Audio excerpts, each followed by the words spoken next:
Okay, so here we are again, and as promised, we're going to cover sea donkeys in this tutorial. So sea donkey is just like a bingo, except we're adding on one additional layer. Now, sea donkeys and Vegases are very similar. It just happens that you've got to get slightly more lucky with your patterns. So the initial pattern that I'm looking for, again, is the exact same as a 3x3 or a bingo. I want this, 3 in a row of one kind. Now I'm going to use my usual technique of visualizing this. So again, this is quite wasteful, but we're not going for efficiency yet. We just want to see how this works. So as you can see, look, I've visualized my 3x3. Now what I'm going to do is I'm going to start visualizing a bingo. So I'm going to move these green pieces across. And there we go, look, I've got a bingo now. Now to turn this into a sea donkey, I basically want to have two 3x3s side by side. That's all the sea donkey is. It's setting up two 3x3s that clear at the same time. Now these 3x3s will be of the same colour.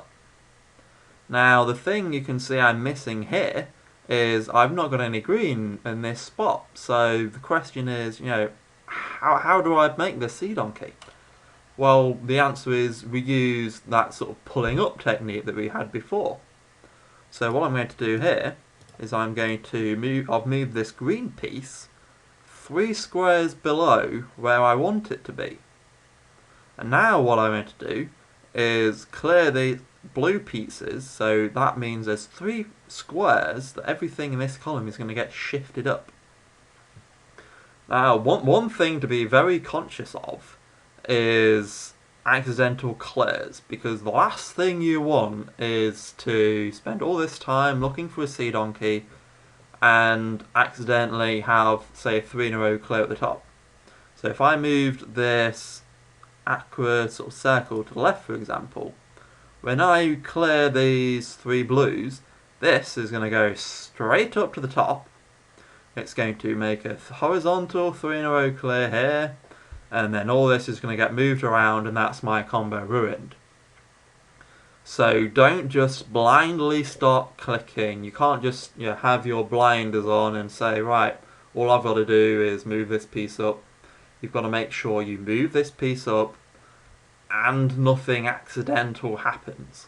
So when you're first starting to do this, I really urge you, go very slowly or you will quite literally pull your hair out.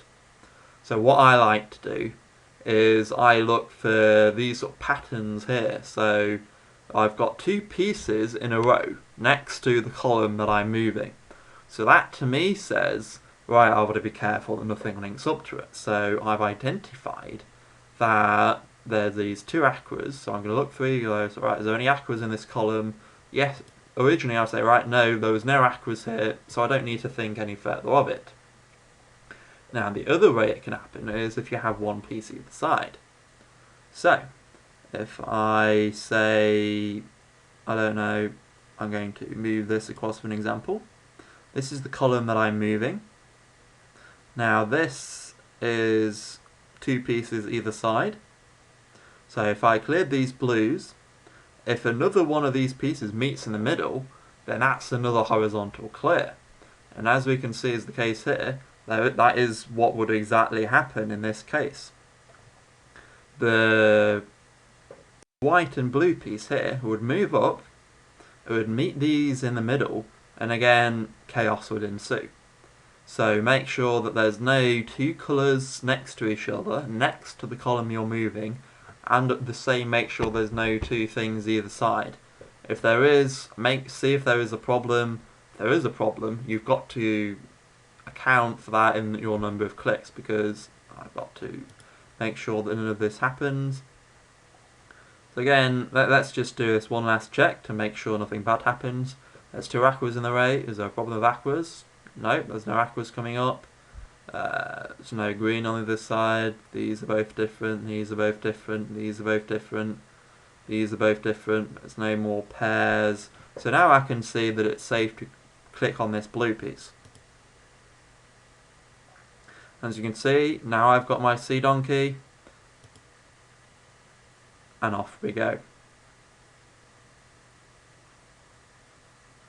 Remember again, the same as in all the other videos, when you first do this, you're going to be making these sea donkeys very, very slowly. You're not going to be able to identify all these efficiency things. Just get it done, basically. Now, again, I'm going to start with this one here. Now, because we're using this pulling up tactic, you want to try and base your combos in the sort of the middle of the board. If you do it at the top of the board, you've got nothing above to pull it up. And if you do it too near the bottom of the board, you've got nothing to pull up. So I'm going to use my usual strategy. I'm going to move these things around, making sure, again, look, I don't want to click here and do this accidentally.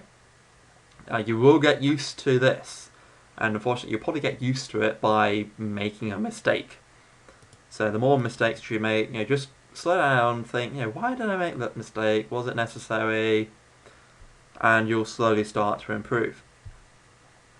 Now, what I want to try and do here is decide, okay, do I want to use these white and blue pieces for my combo, or do I want to use the circle pieces? Because to be honest, either one here would be quite good. If you don't get these perfect setups, don't worry. You'll start to identify them more with time. Look for the very simple things. You'll have to normally pull them up a lot more than this. I've gotten quite lucky in this example video, to be honest. Okay, so I've decided, that it's pretty academic here. I mean, there actually now, no, there is an aqua piece here to pull up. There's this pull. It doesn't really matter. This is probably more efficient. You can see, I've got an easier way to pull. It doesn't matter. Look, I've noticed it's not much, so I'm just going to go for it. Okay, so now I'm going to tuck this away. Now I'm going to try and replace this white and blue piece with one of these circular yellow pieces.